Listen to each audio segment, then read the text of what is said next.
Hi, and welcome to this week's From the Vault episode from the Magdalen House podcast. We are a 501c3 nonprofit organization based in Dallas, Texas, and known affectionately by many as Maggies. Every first and third Wednesday, we share an episode from one of our 3 podcast series. In our From the Vault episodes, we share past podcast releases from our 3 different podcast series: RecoverED, Recovered, Interviews with Alcoholics, and Hope for the Family. Our podcasts aim to connect, inspire, and educate alcoholics, loved ones, and the community to the Magdalen House and the services we offer. We are so glad you're here. Thanks for listening. Hello, podcast listeners. My name is Stephanie Crawford, and I am the host of this podcast, Recover Out Loud.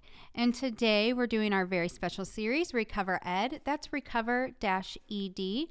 And in this series, we hope that it offers education for our listeners on the Magdalen House services, alcoholism as a disease, and recovery. And today's episode of RecoverED is going to be a day in the life of a first step client.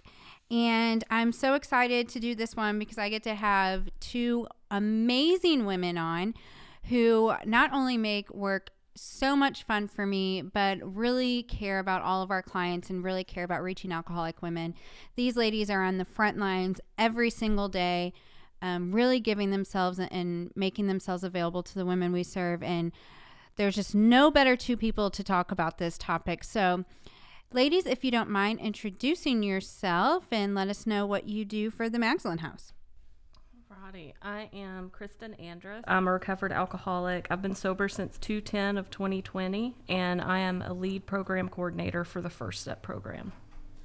And I'm Carly Sorensen, also a recovered alcoholic. I've been sober since August 9th of 2019. I am a program coordinator for the First Step program at the Magdalen House, and I am also a one-time Maggie's girl. Awesome. Thank you guys so much for being here. I know this has been an adventure, to say the least, to get this recorded, but you know, I have a lot of faith for this go around. So let's start off with just giving us a brief overview of what a typical day looks like, and then we can get into the specifics from there. So a typical day looks like clients waking up every morning at 7:30, and they usually do meditation and begin it by 8 a.m. Then after that, they'll participate in some chores around the house. They can then continue on getting ready for the day, and they will have their first meeting as a group at 10 a.m. And those meetings will be scattered throughout the day with community time that they can eat meals together and fellowship amongst themselves as a community. And then they will have evening meditation after the 7 p.m. meeting. Awesome. And so it's a total of 60 meetings a week, correct? They will have 60 meetings in the 2 weeks that they're here. Oh, in the 2 weeks. Okay. That makes more sense. All right. Thank you for clarifying that. So what's being covered in those meetings, in those classes? So the majority of the meetings are what we call foundation meetings, which cover steps 1, 2, and 3 out of the big book of Alcoholics Anonymous. There are also speaker meetings from other recovered alcoholic women where they share their stories, which is always really fun for the clients to hear. It really helps them connect with other women in the community.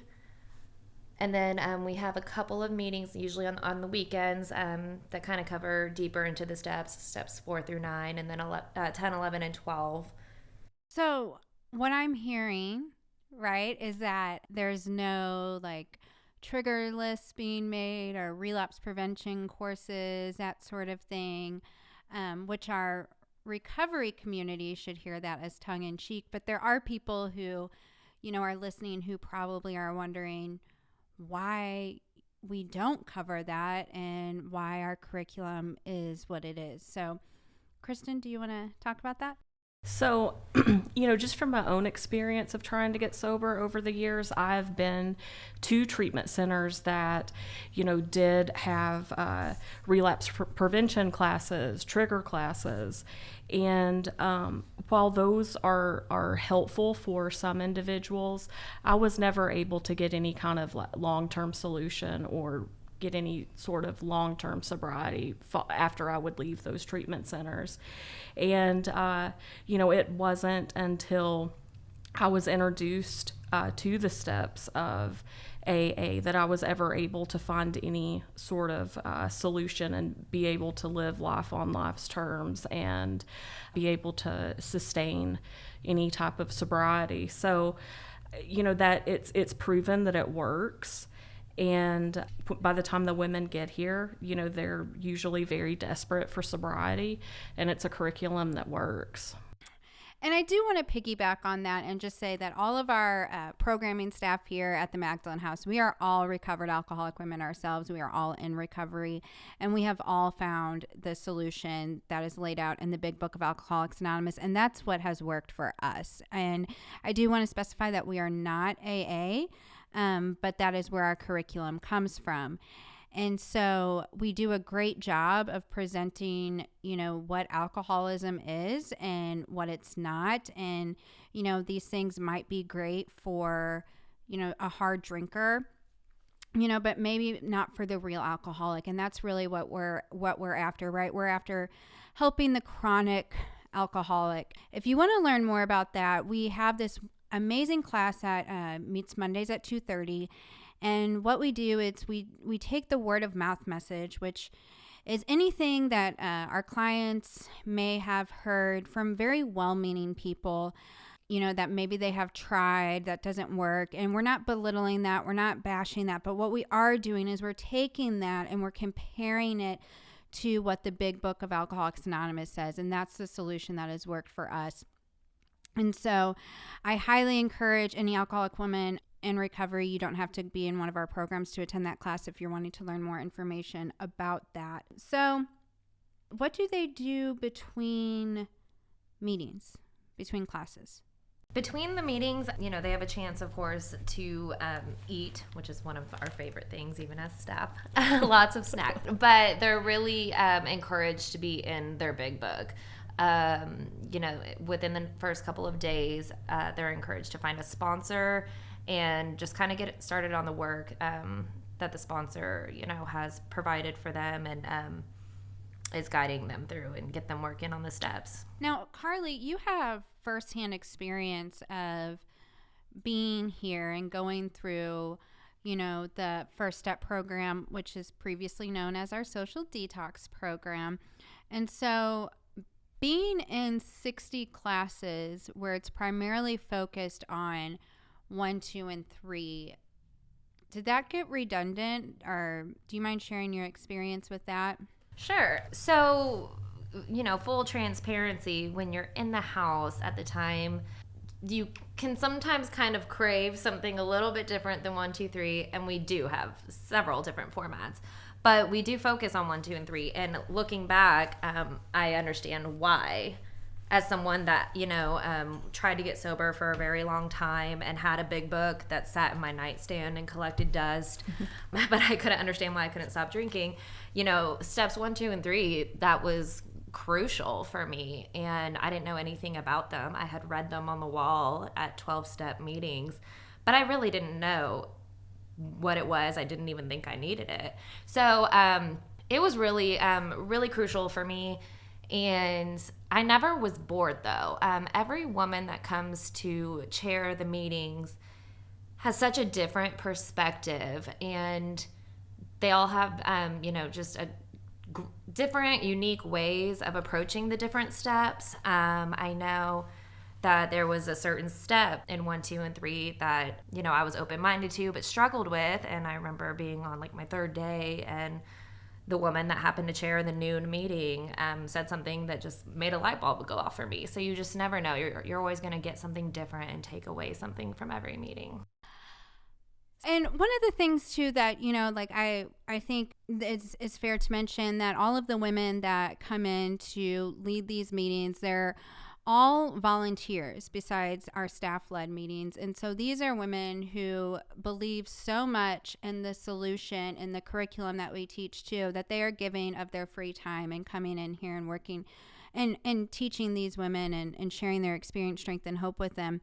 And each of them, has their own different delivery or their own different style. And so, that gives us the opportunity to reach more of the clients.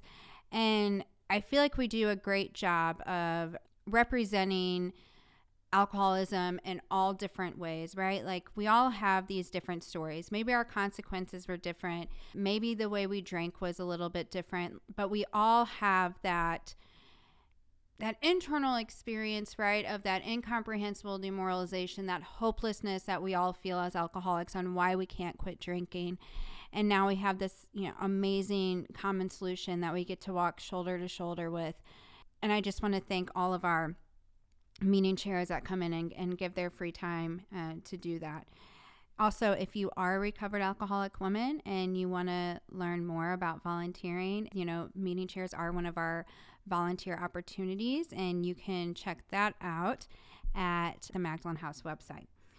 So now, in between meetings, you said that they're in the big book and, really doing the work that their sponsor has given them. Why is it that we don't allow outside literature into our program? So 14 days is a very limited amount of time. And we want those clients that are coming in that are, essentially dying of alcoholism to focus on the book and utilize the time while they're here.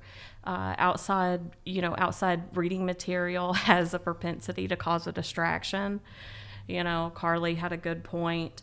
If you bring a mystery novel into treatment, you're going to want to focus on that and not focus on why you're actually here. So we just like to redirect the ladies to the purpose of why they're in the house. Yeah, no, I think that's super important as well. And, it's always cool to come downstairs and see the women like in their books and meeting with sponsors. And, and I just think that it's really amazing and special to be able to watch. Now, we do, have women get sponsors right away. How do they choose a sponsor, or how does that work? Usually we ask that the ladies in the house acquire a sponsor within the first 3 days of their stay so that they can go ahead and get started and get some direction on how to go through the book and start getting busy in the big book. And, when a lady comes to me and asks, what should I be looking for, or how should I go about doing it, I always kind of advise them, do you feel a connection with this woman? Can you relate to what she's saying? Is she presenting something that you might want? Is she happy, joyous, and free? And, if their answer is satisfactory, often I will give them their number or find a way for them to get in contact and touch base with each other.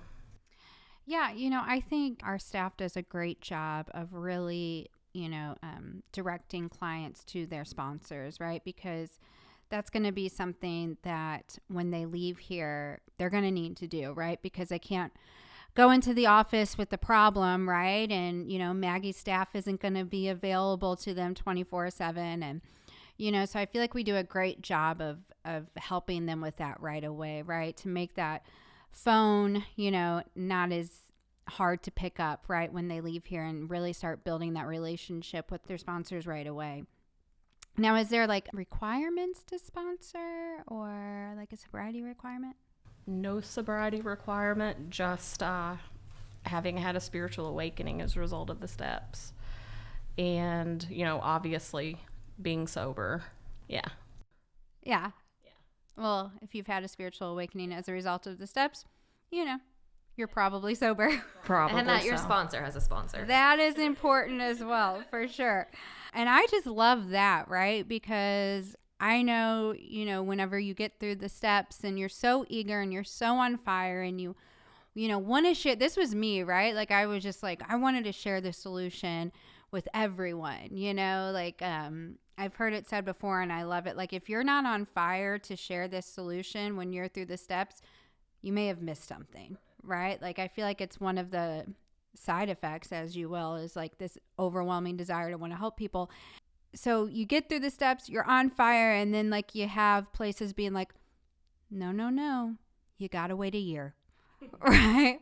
Hold on to that fire for a year and then come back. And so here at the Magdalen House, and we talk about this in our word of mouth message versus big book message class as well. As soon as a woman's through the steps, she can be carrying the message and sponsoring. And I just think that is fantastic. And so the next thing I wanted to ask you was about meditation. So we do a morning meditation and an evening meditation. Do you mind talking about what that looks like?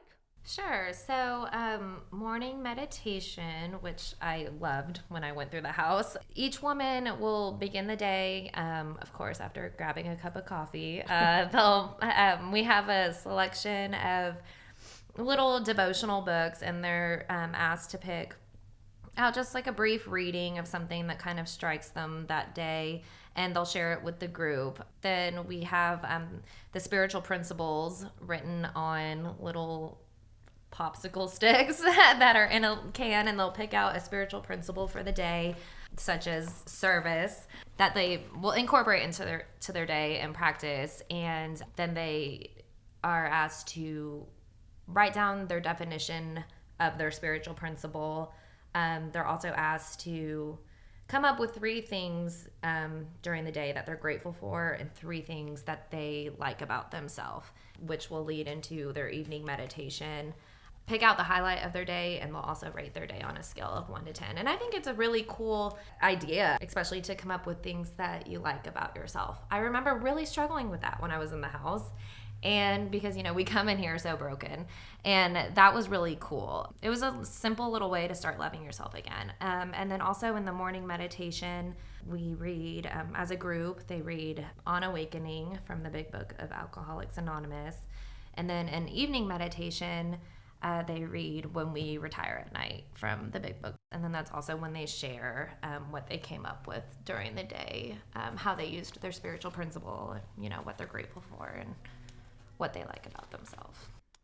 Well, I love that too, because, that's prayer meditation is going to be something, right, that we have to do for the rest of our lives. And just like the sponsor thing, right, like we help the women get into the habit right away. And just I know the first time I ever read On Awakening, which begins on page 86 of the Big Book. So if there's any listeners who want to read that, they can. I remember getting like so excited because it said we do not tire so easily. And like active alcoholism is exhausting, and it talks about being undisciplined and letting God discipline us. And I was not a disciplined person at all. And so like it gave me hope. I remember for reading that for the first time, it gave me hope. And I don't know, I think that's awesome that we were able to do that for the women as well. And on the note of spiritual principles, like that's also something we do this in Next Step as well, where they have to pick a spiritual principle and be really intentional about how they practice that spiritual principle for the week. And the reason why we do that, and we also ask them how they're showing up in their homes, occupations, and affairs. And, whenever we explain why we do that, we often take them to page 19, where it says, more important demonstration of these principles lies before us in our homes, occupations, and affairs. It says the elimination of our drinking is but a beginning.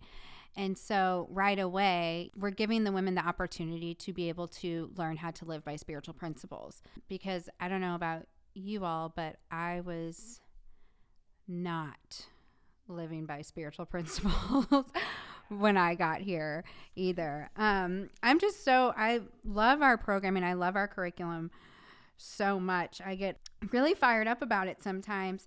Well, so I know this is one of the cool things that I like to talk about because, we do assign chores for the ladies in the house. And, while I could imagine me being in treatment the first time, getting assigned a chore and just being like,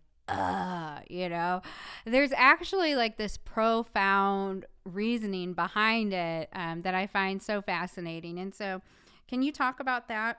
So we're a no-cost facility, and it's one of its kind, and there's not a regular cleaning staff that comes in every single day. And what lies behind assigning chores to clients is gratitude and humility. When I was in active alcoholism, I did not want anyone telling me what to do. And the last thing I wanted to do was some chore that someone assigned me. But I was so broken toward the end of my drinking that I was willing to do whatever it took to try and find some solution, if that was cleaning a bathroom or if that was cleaning a kitchen. I was willing to do it. And also, it's a way to give back to this program that is allowing you to come in and you're able to experience this curriculum and see what the problem is, see some hope, and see other women that have came through the house and recovered as well.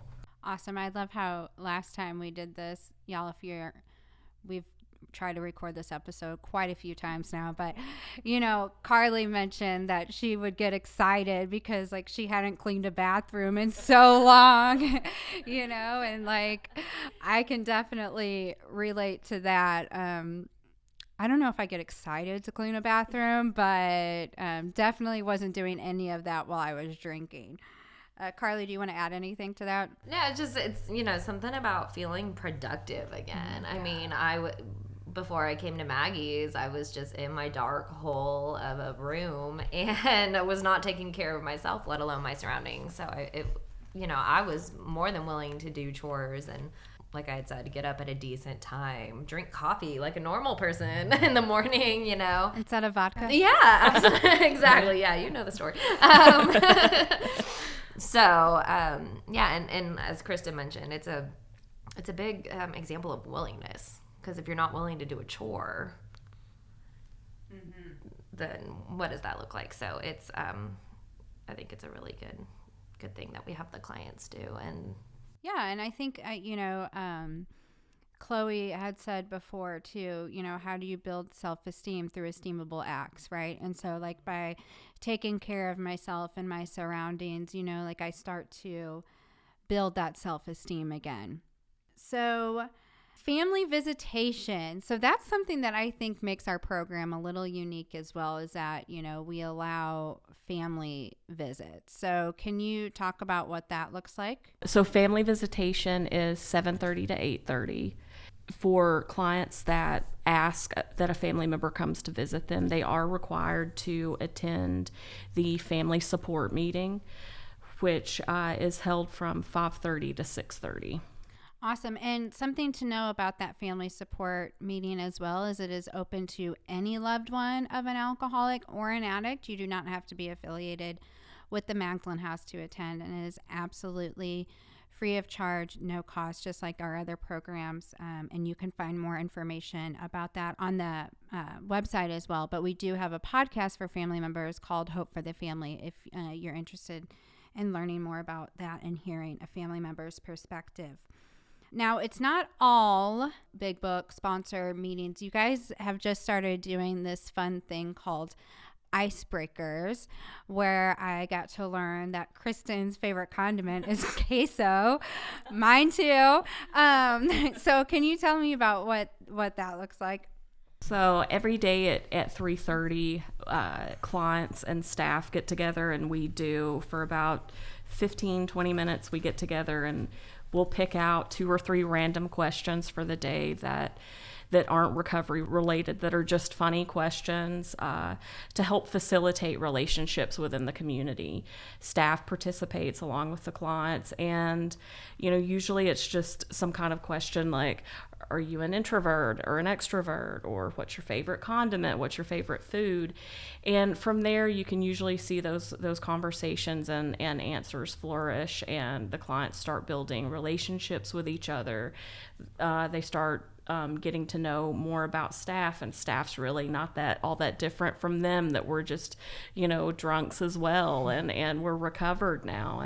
And so it just starts facilitating a lot of like really cool relationships. Yeah, I think that's one of the beautiful things about, our programming as well is, we have that phrase, once a Maggie's girl, always a Maggie's girl, right? There's that immediate love. And I just want to share this for a minute, but like I came in to work here not having gone through any kind of Magdalen House program. I always had so much respect for the Magdalen House. I remember leaving my job to be a stay-at-home mom, and whenever I was going back to work, having the thought, any job I get is going to be settling compared to my last job unless I work at the Magdalen House. And God provided, and I'm so happy here. But even coming in as a staff member, the Maggie's community was so welcoming and inviting and loving and warm. And that's just the same kind of attitude that I see across the board. And these women, they come in and all of our recovered alcoholic women who come in, they just want to give them a hug and tell them it's going to be all right, and just show them so much love and support that it might be a little like overwhelming at first, right? I didn't know anybody could be happy and sober at the same time.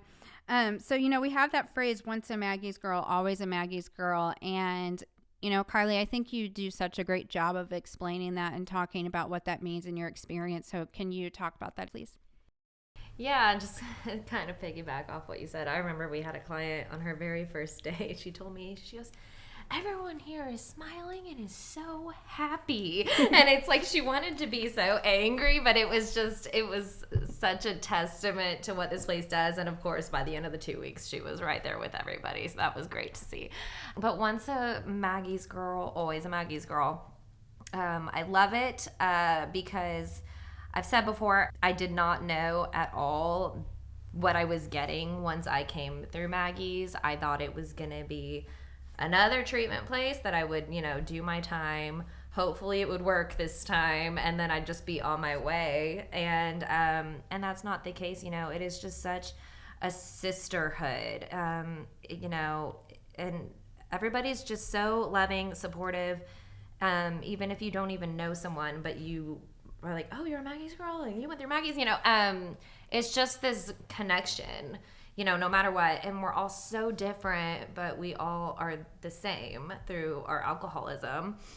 And, I've said I don't have family in Texas, but I have my Maggie's family here. I spent Thanksgiving here.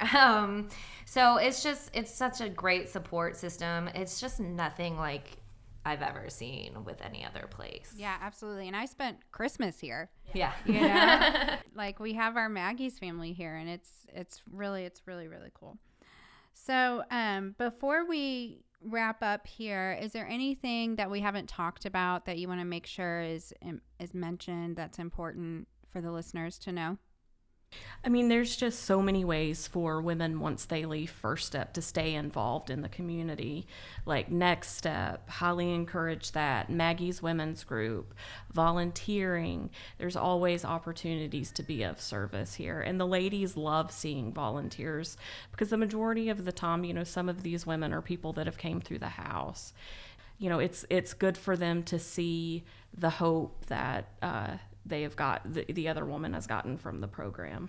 Yeah, and to add to that, I definitely would like to mention our overnight volunteers. I think that's such a cool thing that we do. Staff leaves and you have the overnight volunteers who are recovered alcoholic women that come through, and they kind of get to be the fun ones, even though we're fun too.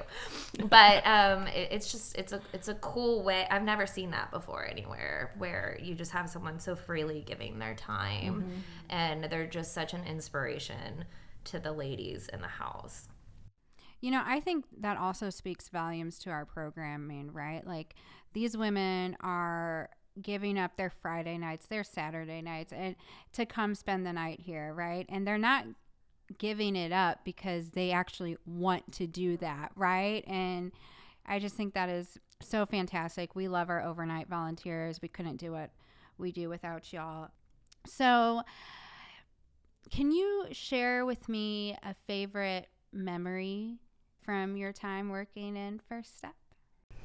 Yeah, so March will be a year that I've been here, and there was a lady who came through the house a few times, and being able to see from the moment she walked in the door, just broken, and where she is at today, having got out of First Step, went through Next Step now she's overnighting, and being able to give that sponsoring other women in the house, definitely doing the deal and providing that hope that the ladies that are so broken in First Step need, being able to see that light and that happiness come back to her, and watching her be happy in sobriety, not just sober, but happy.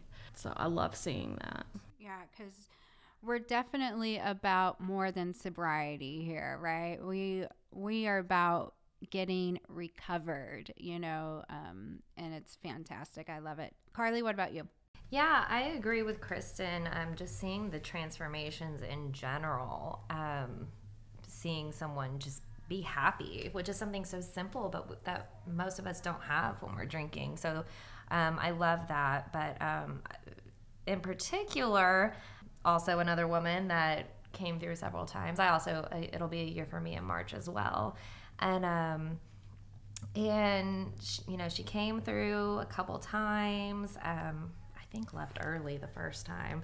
So she came back, and she started showing up differently, and we ended up forming a close bond by the end of her 2 weeks. And I just remember her mother calling to check on her, and I said, she's doing great. And I was like, I actually just talked to her. She just gave me a big hug. And her mom's like, wow, she does not hug anybody. And, it's just, that always stuck with me. And now she's also, she graduated Next Step and is overnighting as well. And this program works miracles. I mean, that's so amazing though, right? Like, it just speaks to what can happen in 2 weeks, right? Like, we can't put this limit on God, like so much can happen in 2 weeks, and the relationships that they build with one another and the relationships that they get to build with staff. And I just, I think it's amazing. And you talked about, one of the things that I also think is so cool about this place is you talked about, she left early the first time, right? Like, we're not about convincing women to stay, not because we don't want them to get well, not because we don't care about them, but because we know the importance of really having a first step of experience and knowing if you're the real alcoholic. That's one of the things that we teach and that we, educate the women about, is the difference between the hard drinker and the real alcoholic. And only you can decide if you're the real alcoholic. And so we really need that experience. And then it's like, okay, and when you're done, you can come back, right? And they're welcome back with open arms, and they get to have this experience, and they're not shamed. And it doesn't matter, if they've relapsed or whatever the case may be, we love them unconditionally. And I think that's so amazing. Well, y'all, this has been wonderful. Thank you all so much. We talked about different resources in here.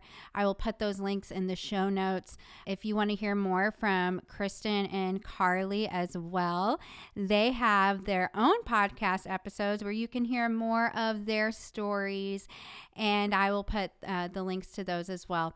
If you liked what you heard, please leave us a review and give us your honest feedback. These reviews, they help us reach more alcoholic women, and that's why they're so important, right?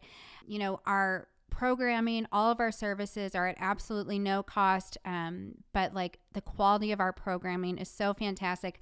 I always like to say that it is the best quality care that money can buy, but it doesn't cost a thing. And now we have this beautiful facility where women can come and they can recover with dignity and not feel like they've been thrown to the side. And so women need to know about this place, right? And because We're privately funded. We can accept women from all over, and driving to Dallas or flying to Dallas is a lot cheaper than paying for treatment. So anyways, if we hope to hear from you, we hope you get involved, and we hope this was helpful, and I'll see you guys next time. Bye. We hope you've enjoyed this From the Vault re-release of the Magdalen House podcast. Tune in every first and third Wednesday for a release from one of our 3 podcast series. To learn more about the Magdalen House and the services we offer, visit magdalenhouse.org or follow us on your favorite social media channels by searching for the Magdalen House.